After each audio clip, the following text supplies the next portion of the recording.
côté du président de l'association Royaume d'Enfance pour l'Organisation, nous sommes en train de fêter notre 6e édition le 12, 13 et 14 décembre 2025. Toujours l'objectif est d'éduquer les enfants, les apprendre, les faire connaître, et leur donner le sens du savoir, le sens de vivre, le sens de partager et de pérenniser leur culture pour avoir vraiment une sorte de... D'accord. Senghor est un modèle, vous l'avez dit tout à l'heure. Senghor est un modèle exceptionnel, international. Senghor, on ne peut pas parler de lui. Senghor, il est mort le 20 décembre 1920. Je me trouvais en France. J'étais en France, en Alsace. Je vivais en Alsace à l'époque. Et quand j'ai appris la mort de Senghor en tant que petit-fils de Senghor, je me suis déplacé d'Alsace d'aller en Normandie pour fêter la guerre du soir. Et quand je suis revenu au Belgrade, j'ai dit attends, j'avais formé une association. J'étais le président, j'avais quitté, mais il faut que on continue à reprendre ces activités pour faire comprendre la jeunesse. Senghor, c'est un modèle. Senghor, très riche.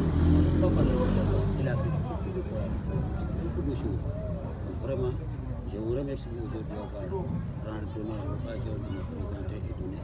Et remercie aussi au passage Mme Kano, la directrice du centre culturel régional de Fatick, qui est venue, et c'est la 6e fois qu'elle se présente à chaque fois pour une invitation sur Senghor, lui aussi, quand elle vient avec force, nous appuyer, pour nous édifier, pour nous canaliser, pour nous montrer le bon chemin. Tout à l'heure, elle me conseille de me dire il faut faire comme ça, il faut comme ça, il faut comme ça. Et c'est ça qu'on attend aujourd'hui.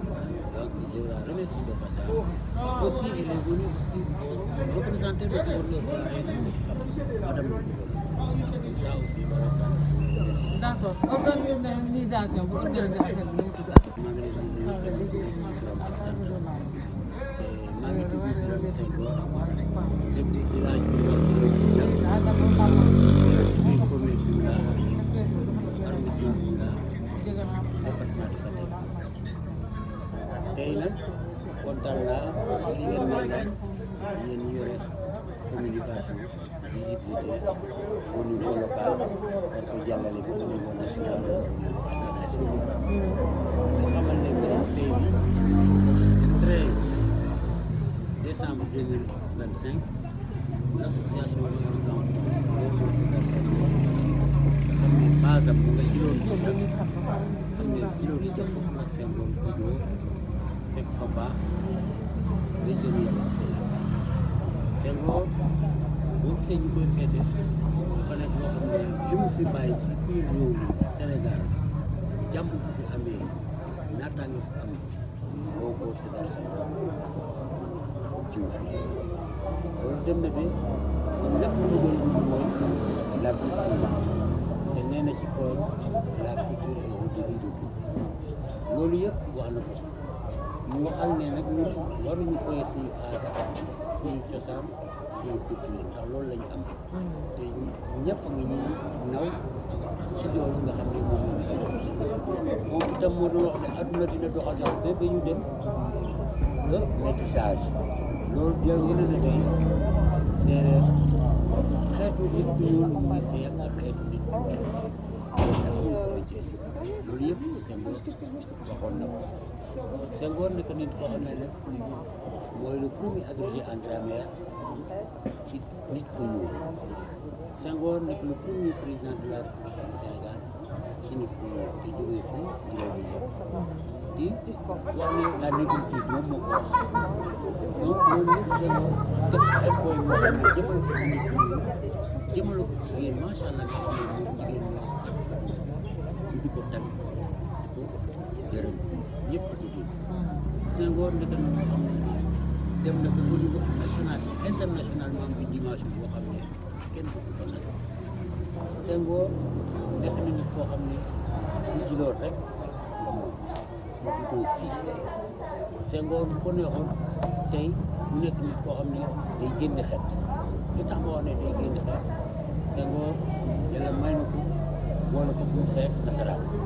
mais taxul mu fàtte aadam fàtte cosaanam fàtte culture am loolu mën naa ci seede dara vers les années 53 57 58 boobu ñu ngi jàngal ko boobu Senghor bu daan ñëw Djilor en tant que président de la République du Sénégal R4 la doon ñëw fii bu ñëwoon ak R4 guddi la daan ñëw fii di waxtaan ak mag ci affaire aada affaire culture sama ñoom pap Senghor ci jamono yooyu su ñëwoon ànd ak jabar ji yenn saa ñu ñëw R4 xaaju guddi bi xamoon ne élection jot na xaaju guddi lay ñëw ay taaw ñu ñëw ak ko boo xam ne moo nekk wàcc guddi fekk waxtaan na ak bokkam ak moromam yi même jour dinaa ñëw xaar leen fekk tëdd bàyyi donc génération bi ñooy dem tëjoo ko ci kër gi def affaire aada affaire culture affaire cosaan. d'accord kon mën nañoo dégg loolu nekk na loo xam ne mbirum Senghor kon ñu ko d'accord da ngay tëb rek bàyyi kon buñ la déggee mën nañoo wax ne yéen a ngi def bile festival ngir fàttali nit ñi royuwaay bi nga xamante ne Senghor moom la wax mais wax nga aussi bëgg cee jaarale li nga xamante ne mooy cosaan ak aada ci li nga xamante ne mooy enfance yi mu nekk lu am solo. boo gisee loolu itam comme ni ko waxee dëgg la kontaan na Senghor boo gisee ñu créé festival bi suñu thème suñu slogan tey ci thème bi li si nga gis ko gënati mais tam c'est l'art la culture au service du bien-être de l'enfant parce que njaboot ci tey suñu leen waxul art ak culture ñun dinañ dem ba réer dinañ dem ba art ak culture réer te mooy suñu doole donc ci biir loolu moo tax ñu créé festival bi ñu ko fekk ñu mooy suñu 6e édition pour que xale yi nekk école éducation bi xale yi jël ko culture bi xale yi jël ko aada bi xale yi jël ko ci ànd ak nag ñi nga xam ne ñoo ko yar ñu la direction des arts de la culture au niveau de Dakar monsieur le ministre de la culture de la direction des arts mënuñu def dara te jaarale ko ci moom ndax moom la ñu yàlla ak le président de la République Bassirou Diomaye donc loolu bu amee fii nga xam ne yàlla def na ngeen may jël bu nekk fii di la directrice du centre culturel national de Fatick mu ñëw honoré présence bi honoré ñu lii mooy suñu juróom-benneelu édition. wax nga ci objectif bi. objectif bi nag mooy liggéey tàggat xale yi jàngal leen ba ci affaire violence bañ a amal ci diggante xale yi góor yi ak xale yi jàngal leen yar leen ci njub ak yar ak teraanga yar leen pour ñu fonk seen aada fonk seen bopp yar leen ci loo xam ne dinañ ci mën a jëriñoo seen bopp d'après li fi suñu maam suñu daal objectif bi former leen jàngal leen bàyyi leen ak ay outils yoo xam ne dinañ ci mën a jàpp ba jigéen ñi waaw. ok ci français rek nga ñëwaat ci. Bonjour madame, je m'appelle madame Fanta Kane, directrice du centre régional de defalal micro bi téye ko comme ni nga ko war a téye. mën nga leen assemblée nii rek waaw. waaw sa benn loxo bi sax mën na bañ a voilà waaw. directrice du centre régional de Fatick. D'accord. Qu'est-ce qui fait votre venue ici à Fimela aujourd'hui? Donc aujourd'hui, pour la 6e édition, la communauté artistique de la région de Fatick s'est donné rendez-vous à Djilor Djidiack, au royaume d'enfance de Léopold Sédar Senghor. Un monument de la littérature africaine. Un grand chef d'État, Léopold Sédar Senghor, qui est célébré aujourd'hui dans son royaume d'enfance, avec sa famille, avec tous les éminents intellectuels que compte la région de Fatick. Le ministre de la Culture, M. Ba, Amadou Ba, le ministre d'État, Bakary Sarr, et Madame le gouverneur de région m'ont envoyé sur les lieux pour participer et pour être de côté des organisateurs. Nous remercions M. Senghor de nous avoir associés, cette fois-ci encore, d'associer le nom du centre régional à cette importante rencontre littéraire qui honore la région. Et peut-être rappeler juste que la région de Fatick, c'est une région très culturelle. Très culturel parce que vous l'avez tous constaté, l'agenda culturel que nous sommes en train de boucler en ce mois de décembre fait partie des agendas culturels les plus fournis, les plus intéressants au niveau national. L'agenda culturel a eu des dates majeures, dont celle-ci. Elle est intéressante parce qu'elle concerne la littérature. Et elle fait partie de la littérature des missions du ministère de la Culture, de l'artisanat et du tourisme. Et ce qui est important et ce qui m'a le plus marqué aujourd'hui, c'est la forte mobilisation des enfants autour de la littérature. Parce que tantôt, il a été question du royaume d'enfance de Léopold Sédar Senghor. Donc tout naturellement, que les enfants soient la cible la plus importante de cette rencontre nous a beaucoup motivés.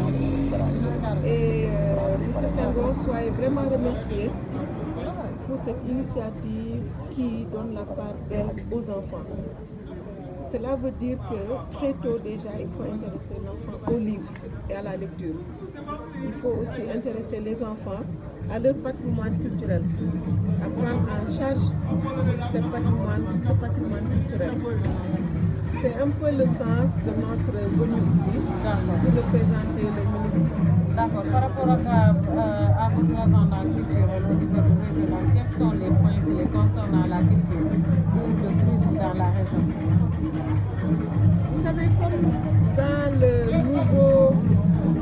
la nouvelle répartition gouvernementale, nous avons la culture, l'artisanat et le tourisme. Donc c'est tout naturellement que toutes nos activités prennent en compte cette dimension artisanale et cette dimension touristique.